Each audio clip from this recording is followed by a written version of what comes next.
Good evening and welcome to the comprehensive news story at 5 p.m. on Operatune TV. I'm Miriam, okay? The Nigeria Governors Forum has pledged strong support for the federal government's ambitious initiative to expand the contribution of culture, art, tourism, and the creative economy to the nation's gross domestic product.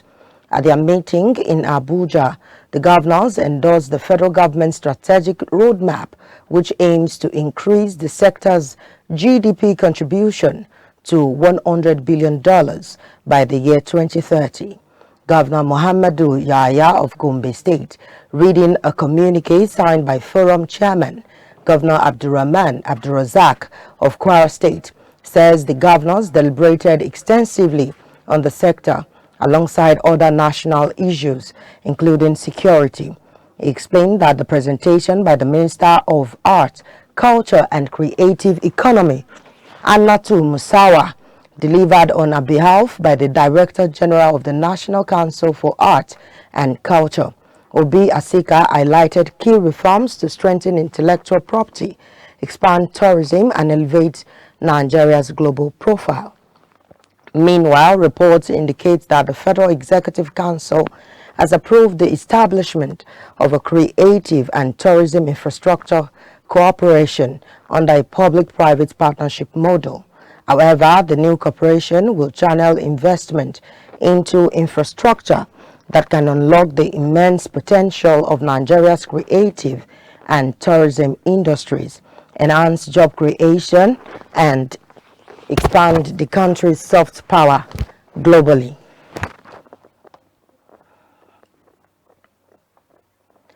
Tension gripped Benin City as the Nigeria Labour Congress inaugurated a caretaker committee to oversee its Edo State chapter amid heavy security and police barricades at the state's NLC secretariat. The inauguration, which was initially scheduled to take place at the Adams Oshiomhole Labour House, was relocated to the Academic Staff Union of University Secretariat at the University of Benin, before being moved yet again due to security concerns. On arrival, police operatives had sealed off the Labour House with patrol vans and an armored personnel carrier stationed at the premises, preventing members from accessing the venue. Despite the disruptions, Professor Monday Bafen was sworn in as chairman of the caretaker committee by the national NLC officials, led by Comrade Oluwole Sunday. However, some labor leaders expressed disappointment over being denied entry to the Labour House, while others criticized the process, saying they expected broader consultation before the inauguration of a caretaker leadership.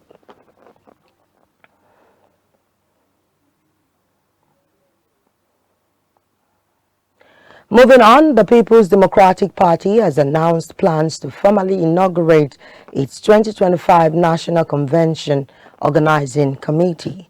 The committee will be chaired by Adamawa State Governor Amadu Fintiri, with Osun State Governor Ademola Adeleke serving as Vice Chairman and Enugu State Governor Peter Mba as Secretary.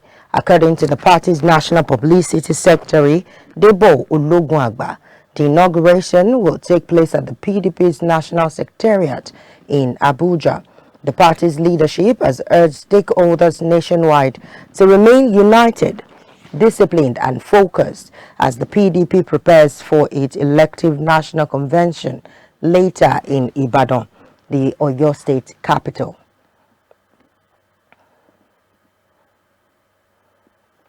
And still on the local stories, the socio-political group, the Southwest Progressive Vanguard, has raised alarm over the poor turnout of registrants in Ondo State during the ongoing continuous voter registration exercise. Figures released by the Independent National Electoral Commission shows that while Osun recorded over 393,000 registrants and Lagos more than 222,000, Ondo recorded just 3,426 new registrations, a sharp contrast compared to its neighboring state. The group's coordinator, Elder Adilwale Jackson, attributed the low participation to inadequate awareness campaigns and weak mobilization. The group urged party stakeholders in Ondo State to intensify mobilization and increase public awareness to ensure residents fully participate in the voter registration process. And finally, from the local stories, the Lagos State branch of the Pharmaceutical Society of Nigeria has warned that the country is facing an unprecedented surge in drug prices, despite the federal government's earlier intervention through an executive order aimed at reducing cost. Speaking at the opening of the PSN Scientific Week in Lagos, the state chairman, pharmacist Oyekunle Babayemi, says the government's order had failed due to weak implementation, corruption, and systemic inefficiencies. He lamented that millions of Nigerians are now unable to afford essential medicines, while some life-saving drugs have become scarce. Babayemi also criticized the policies of regulatory agencies such as NAFDAC and the Nigeria Customs Service, saying their actions have worsened the crisis, warning that the planned track and trace policy of NAFDAC could further raise the prices of essential medicines by as much as 85%. He, however, urged President Bola Tinubu to urgently constitute a presidential committee on the pharma sector, headed by a pharmacist, to deliver long-term solutions to Nigeria's health and pharmaceutical challenges. Now we'll go on a short break. When we return, Mary Agabo brings you the foreign stories. Please stay tuned. KG5F Security Services. We are dependable, reliable, proficient, and gallant always. KG5F Security Services, officially licensed by the Federal Republic of Nigeria. Our services include General Office Security, Personal Security, Asset Protection, Protocol Services, Physical Security, Aviation Security, Loss Prevention, Escort Protection, Security Patrols, and Access Control. We are available 24/7. KG5F Security Services also provide installation of security gadgets such as CCTV camera, alarms, special communication equipment, and so on. Gallant security personnel are needed nationwide with attractive working benefits. Contact KG5F Head Office at 45 Prince Adeyemi Street off Governors Road, Ikotun, Lagos, or our branch office 25 Yaya Baton Road, adjacent Nationwide Petrol Station, Ogba, Lagos. For inquiries, call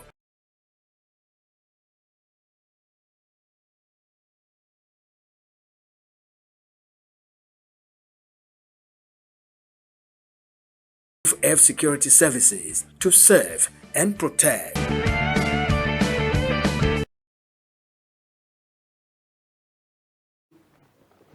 Thank you, Miriam. And now to the foreign scene. Russian forces have launched a massive wave of overnight strikes on the capital city, Kyiv, killing at least 4 people and injuring around 30 others. Ukrainian Interior Minister Igor Klemenko confirmed that a 14-year-old girl was among those killed, while 5 children between the ages of 7 and 17 were among the injured. Official says the strikes involved ballistic and cruise missiles, as well as Iranian-made Shahed drones launched simultaneously from multiple directions. Eyewitnesses reported powerful explosions lighting up the night sky, with buildings reduced to rubble. However, a 5-story apartment block collapsed in Dansiki district, while a shopping mall in central Kyiv was also hit. Also, authorities reported that at least 1 missile was intercepted, while nearly 100 people took refuge in subway stations across the city. Meanwhile, the strikes come amid deadlocked peace negotiations led by U.S. President Donald Trump, with Moscow dismissing Kyiv's demands as unrealistic.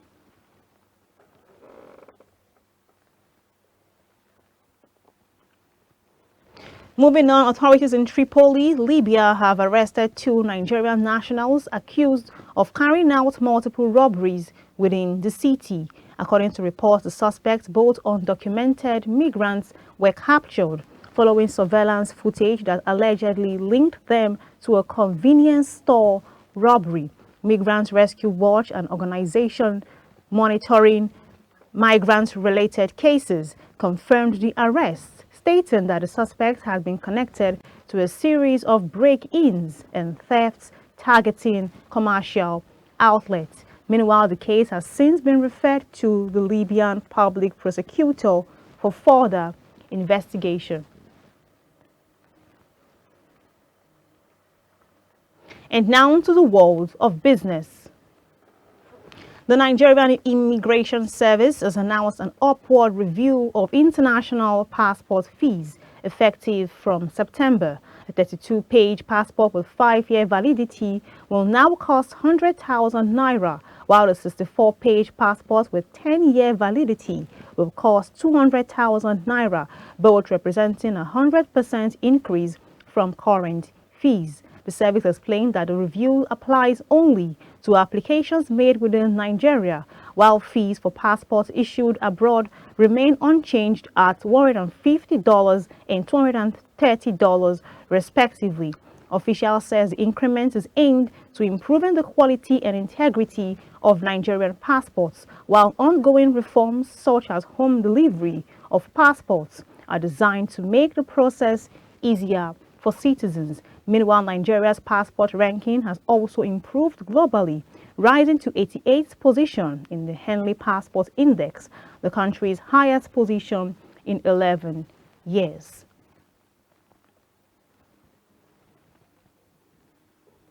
International Energy Insurance PLC has announced the full settlement of its outstanding loan to Daewoo Securities, now Mirror Asset Securities UK.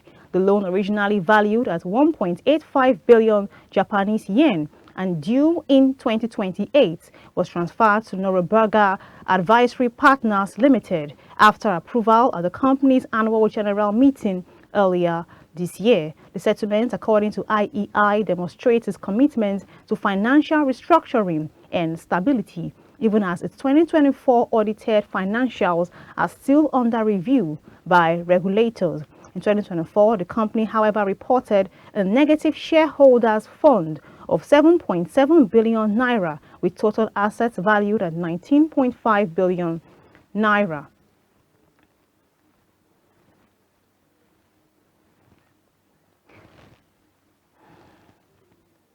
And finally, Access Holdings PLC has appointed Mr. Innocent Ike as a substantive group managing director and chief executive officer following regulatory approval. He succeeds Mrs. Bolaji Agbede, who has served as acting group CEO for 18 months, leading the company through major milestones, including a 351 billion naira rights issue and 2 successful annual general meetings. Company chairman Aigboje Imokwede expressed confidence in Mr. Ike's leadership while praising Mrs. Agbede for steering the company during a period of transition and stability.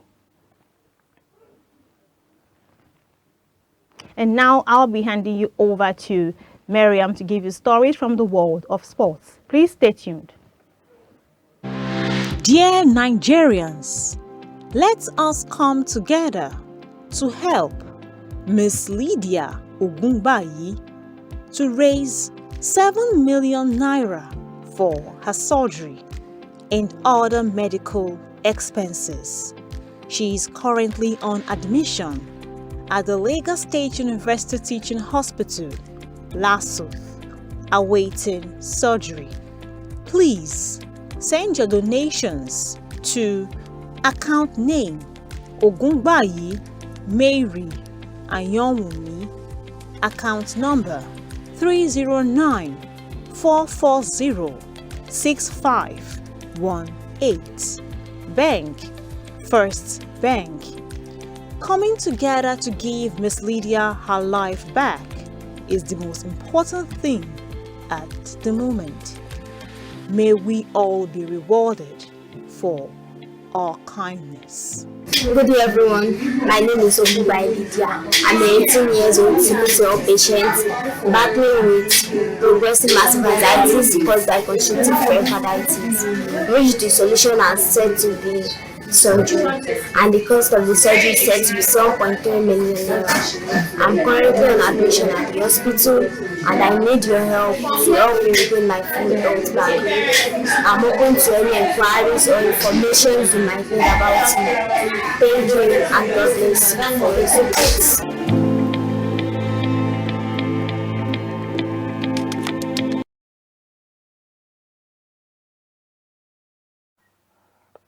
Welcome back. You're still watching Operations News at 5 p.m. Now to the sport update. Nigeria sprint queen and world record holder in the 100 meters hurdle, Toby Amuson, has withdrawn from the final of this year's Diamond League in Zurich. Amuson had qualified for the event as the second best athlete in her discipline this season, amassing 27 points. She was also tipped as a strong contender for the title, having previously won 3 consecutive Diamond League trophies in 2021, 2022 and 2023 consecutively. She has now been replaced by Devane Charlton of the Bahamas. The final field also includes reigning world champion Danielle Williams, Akera Nogant, Nadine Visa, Dijati Kambuji, Selena von Jadowski, and American hurdlers Kendra Harrison, Grace Stark, and Tonya Mashal. Analyst says that our withdrawal may be strategic, allowing her to prepare fully for next month's World Championships in Tokyo, after a recent stumble at the Lucerne Diamond League, where she finished 5th. Meanwhile, Nigeria's Ezekiel Nathaniel will compete in the men's 400-meter hurdles final, while Udodi Onwuzurike is also listed for the men's 200-meter final. And finally, from the sports scene, Super Falcons midfielder Deborah Abiodun has rejoined her parent club Washington Spirit after a brief loan spell at Dallas Trinity. Abiodun, who was part of Nigeria's victorious squad at the Women's African Cup of Nations last month, returned to DC 4 months earlier than expected. During her loan period at Dallas, she made 14 appearances, tallying over 750 minutes of action. A recall is seen as strategic, with Washington Spirit currently in second place and pushing for the National Women's Soccer League final series. Abiodun is expected to make a return double this weekend against Chicago Stars FC. And that's all we have for you on the comprehensive news story at 5 p.m. Please do well to stay updated on all of our content by downloading the Niger TV app to watch Operatune TV live from across the globe.